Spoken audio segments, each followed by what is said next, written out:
Hello दोस्तों, स्वागत है आपका नए वीडियो में नए टॉपिक के साथ। आज का टॉपिक है इलेक्ट्रो गैस वेल्डिंग। आज के वीडियो में हम जानेंगे इलेक्ट्रो गैस वेल्डिंग क्या होती है, इसमें कौन कौन से इक्विपमेंट यूज़ करे जाते हैं और ये कैसे की जाती है। तो शुरू करते हैं आज के वीडियो को। तो सबसे पहले हम जानेंगे इलेक्ट्रो गैस वेल्डिंग क्या होती है। इलेक्ट्रो गैस वेल्डिंग को शॉर्ट में हम EGW भी कहते हैं और ये एक टाइप की continuous vertical position arc welding process है जो कि 1961 में डेवलप करी गई थी। इस वेल्डिंग के अंदर कंज्यूमेबल इलेक्ट्रोड होता है और वर्कपीस होता है जिसके बीच में आर्क जनरेट होता है जिससे हीट बनती है और उस हीट से ही हमारी वेल्डिंग करी जाती है। साथ ही इसमें सील्डिंग गैस का भी यूज़ करा जाता है लेकिन प्रेशर का यूज़ नहीं करा जाता है। EGW की तरह ही एक और वेल्डिंग होती है जिसको हम इलेक्ट्रो स्लैग वेल्डिंग भी कहते हैं।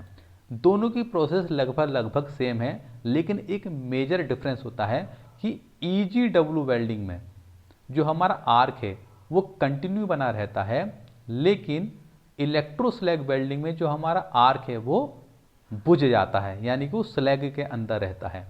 इलेक्ट्रो गैस वेल्डिंग का यूज़ हम स्क्वायर ग्रूव वेल्ड में, बट एंड टी जॉइंट बनाने में करते हैं। यानी कि हमारा जो जॉइंट होगा वो या तो बट जॉइंट होगा या टी जॉइंट होगा और उसका जो ग्रूव होगा वो स्क्वायर होगा।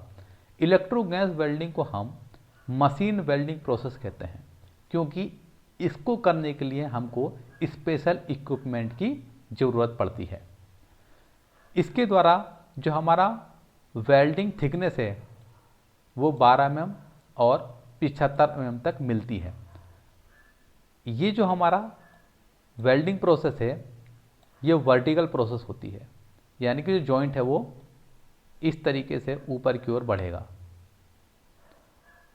और ये एक हाइट तक ही बनेगा और ये हाइट डिसाइड करता है कि हमारा जो मैकेनिज्म है वो कितनी हाइट तक हमको ले जा सकता है।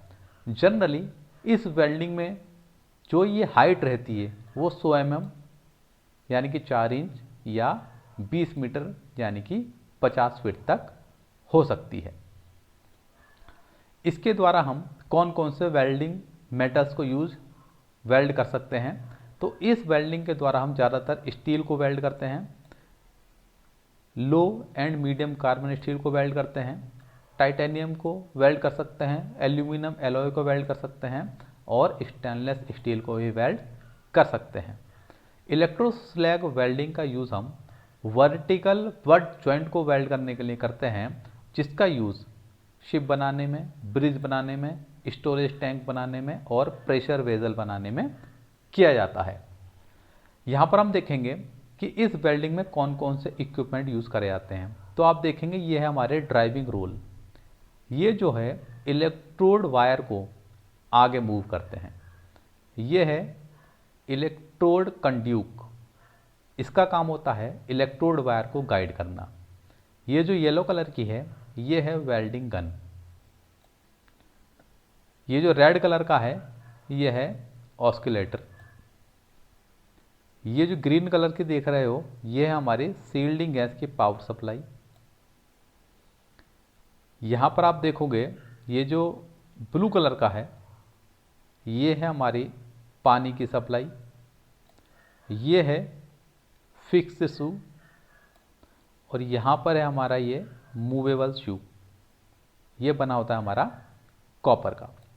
और आप देखेंगे एक सील्डिंग गैस की सप्लाई यहाँ से दी जा रही है और एक सील्डिंग गैस की सप्लाई यहाँ से दी जा रही है।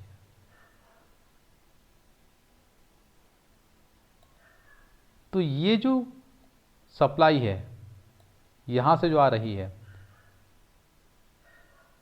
इसको हम बोलते हैं सप्लीमेंट्री सील्डिंग गैस, और ये जो सप्लाई आ रही है जो येलो कलर पे जाके मिल रही है इसको हम बोलते हैं प्राइमरी सील्डिंग गैस सप्लाई। और ये जो शू है आप देखेंगे इसके अंदर यहाँ से पानी एंटर हो रहा है और यहाँ से पानी बाहर जा रहा है और इस शू में यहाँ से पानी एंटर हो रहा है और यहाँ से बाहर जा रहा है। ये पानी इस वेल्डिंग जॉइंट को कूल करने के लिए यूज़ करा जाता है। और ये है हमारा ऑस्किलेटर। ऑस्किलेटर का काम होता है इस इलेक्ट्रोड को इस पूरे जॉइंट में यहाँ से यहाँ तक मूव करना, और फिर यहाँ से फिर इधर मूव करना, एंड फिर इधर मूव करना, ताकि जो हमारा जॉइंट है वो एक समान बने। अब हम जानेंगे कि इसके अंदर कौन सी पावर सप्लाई यूज़ करी जाती है। इलेक्ट्रोस्लैग वेल्डिंग के अंदर constant voltage and DC welding supply का यूज़ करा जाता है, और इसकी जो रेंज होती है वो 100 से लेकर 800 एम्पेयर तक होती है, और जो वोल्टेज होती है वो 30 से लेकर 50 वोल्ट तक होती है।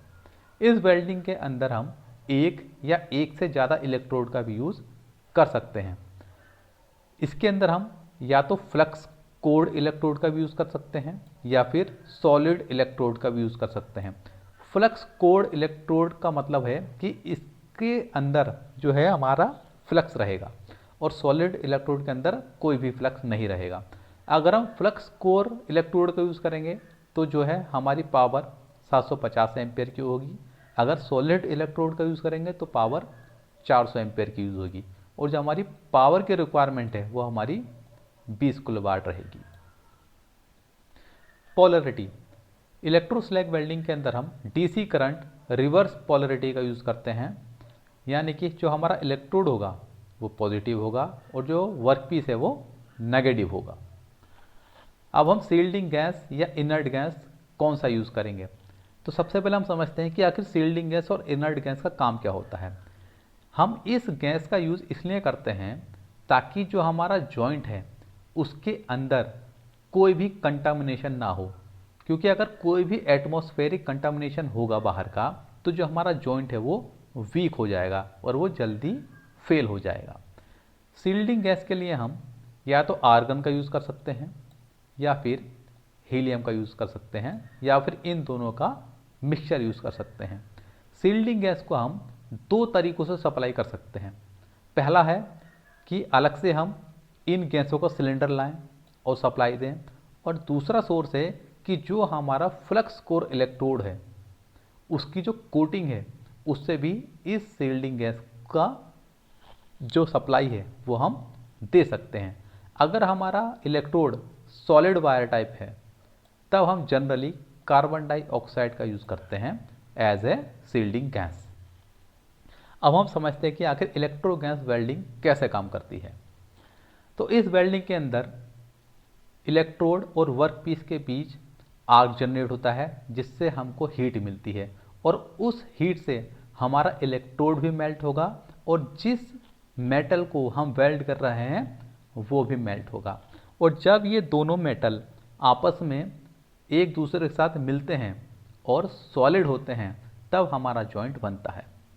इस वेल्डिंग के अंदर जो हमारा मेटल है वो नीचे से ऊपर की ओर ठंडा होना स्टार्ट होता है, और इस वेल्ड एरिया को हम कंटामिनेशन से बचाने के लिए सील्डिंग गैस की सप्लाई करते हैं। इस इलेक्ट्रोड को हम एक कंडक्ट पाइप के माध्यम से गाइड करते हैं, और जो भी हमारा वेल्डिंग जॉइंट बना है उसको ठंडा करने के लिए हम कूलिंग वाटर की सप्लाई भी करते हैं। जो भी हमारा वेल्डिंग जॉइंट है उसका जो स्पेस है उसको कवर करने के लिए हम दो कॉपर शू का इस्तेमाल करते हैं, जिसमें कि एक कॉपर शू हमारा मूवेबल होता है और एक कॉपर शू फिक्स रहता है। और इस कॉपर शू का काम होता है कि जो भी हमारा मोल्टन स्लैग है वो बाहर ना बिखरे और जो हमारा वेल्डिंग जॉइंट है वो कूल रहे। और जैसे जैसे हमारा वेल्डिंग जॉइंट बनता जाता है और ठंडा होता जाता है ये कॉपर शू ऊपर की ओर मूव करते जाते हैं। इसको हम इस डायग्राम की मदद से आसानी से समझेंगे। तो आप देखेंगे ये हमारा वेल्डिंग वायर है यानी कि इलेक्ट्रोड है जो कि कंडूक की मदद से यहाँ तक आ रहा है। ये हमारा वर्कपीस है, यहाँ पर आर्क जनरेट होगा, यहाँ पर ही हमारा वेल्ड पूल बनेगा। इस तरीके से वेल्ड पूल बन रहा है। ये जो ऑस्किलेटर है, ऑस्किलेटर का काम होता है इस इलेक्ट्रोड को दाएं बाएं मूव करना। और आप देखेंगे ये जैसे जैसे जॉइंट बन रहा है, तो ये जो जॉइंट है ये बन के रेडी है और ये ठंडा हो चुका है। जैसे ये ठंडा हुआ, ये जो हमारे शूज़ हैं ये ऊपर की ओर मूव कर जाते हैं और फिर यहाँ पर वेल्डिंग होती है। जब ये कंप्लीट हो जाएगी तब ये शू और ऊपर चले जाएंगे और फिर वेल्डिंग स्टार्ट होगी। तो इस तरीके से ये वेल्ड ऊपर की ओर कंटिन्यू बनता जाता है। और आप देखेंगे यहाँ से जो पानी आ रहा है वो इस वेल्डिंग जॉइंट को ठंडा करने के लिए है, क्योंकि आपको पता है इसकी जो थिकनेस होती है वो काफ़ी ज़्यादा मोटी होती है। और कूलिंग हम इसलिए करते हैं ताकि जो हमारी कूलिंग है वो यूनिफॉर्म रहे और जो हमारा जॉइंट है वो मजबूत बने और उसके अंदर किसी भी तरीके का कोई क्रैक ना आए। और आप यहाँ पर ये भी देख सकते हैं कि ये जो है इनर्ट गैस की सप्लाई है और आप देखेंगे कि यहाँ भी इनर्ट गैस की सप्लाई है। तो आई होप आपको ये वेल्डिंग आसानी से समझ में आई होगी। मिलते हैं नए वीडियो में नए टॉपिक के साथ।